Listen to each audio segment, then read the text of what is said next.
Hi, everybody. I just walked this half mile here to the corner of Liebig and Zurich from the Pomona Road entrance to the Stockton University Galloway campus.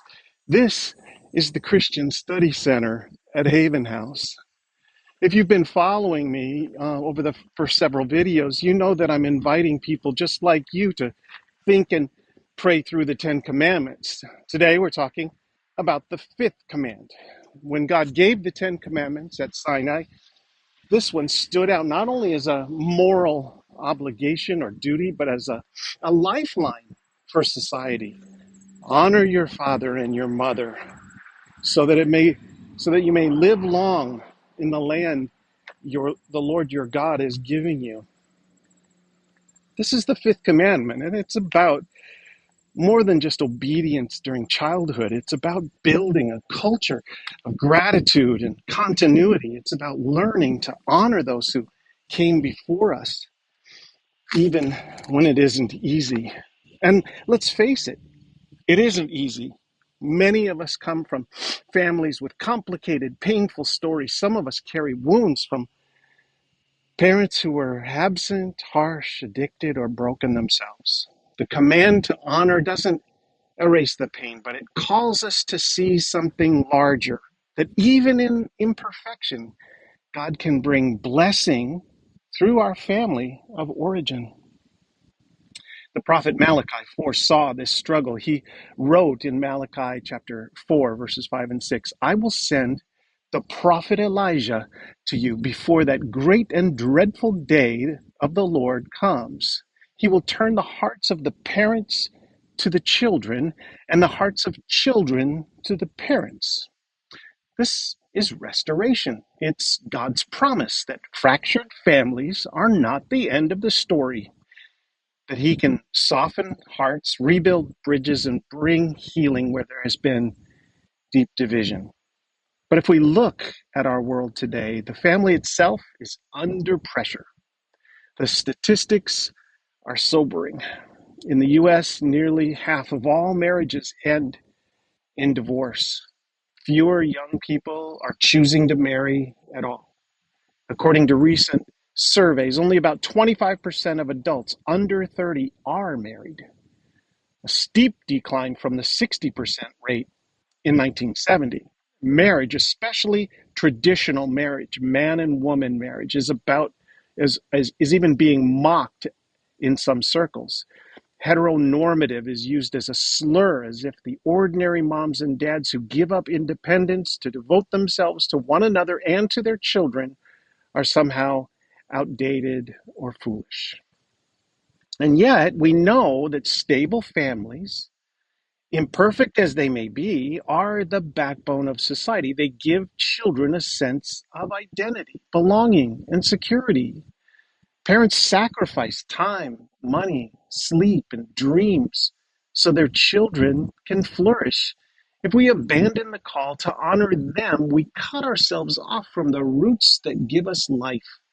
This is why the Christian Studies Center at Haven House is not only a place for lectures and dusty books, it's primarily a family home and a place for table fellowship. Mary and I are YWAM missionaries who've served in faith missions for 40 years this month. We've led students from over 100 colleges and universities on missional internships to serve over 80 projects in over 40 countries. We've trained YWAM missionaries to start over 100 campus ministries in 35 countries. But throughout those years of discipleship with hundreds and hundreds of students and leaders, we've always been a family that offers our home and invites people to join us at our table. The table is where we learn the most important lessons, including how to honor one another. For many of us, our family table is a place of pain, anger, and broken relationships. But when we see the joy of healthy families and friends lingering at the table, we learn some of life's most important lessons. The Bible itself shows us that God works even through flawed families. Think of Rahab, the prostitute, who made a decision to protect God's people. She became part of Israel's story and entered the very lineage of Jesus. If God can weave her broken past into his redemptive plan, he can do the same with our families. And for young adults away from home or estranged from parents, Mary and I are making a place for table fellowship, listening to one another's stories, sharing testimonies of God's love, and bringing questions about life and work and marriage and family at Haven House.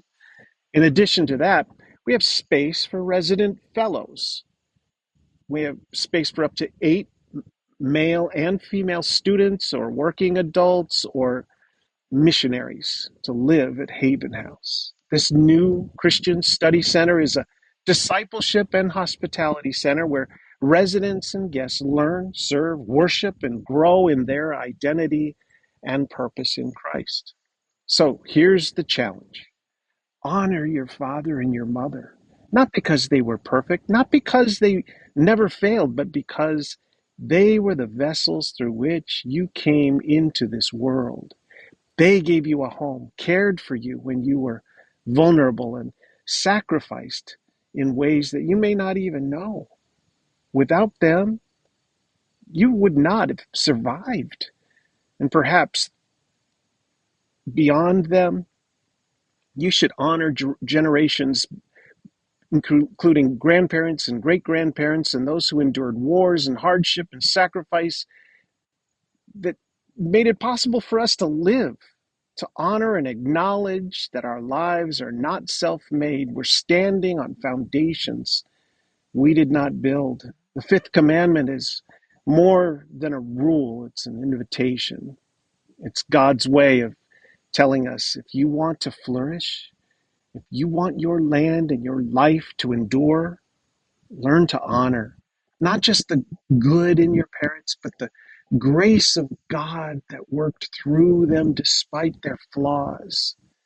So let's choose honor. Let's honor mothers and fathers who tried, the ones who stumbled, and even the ones whose names we barely know.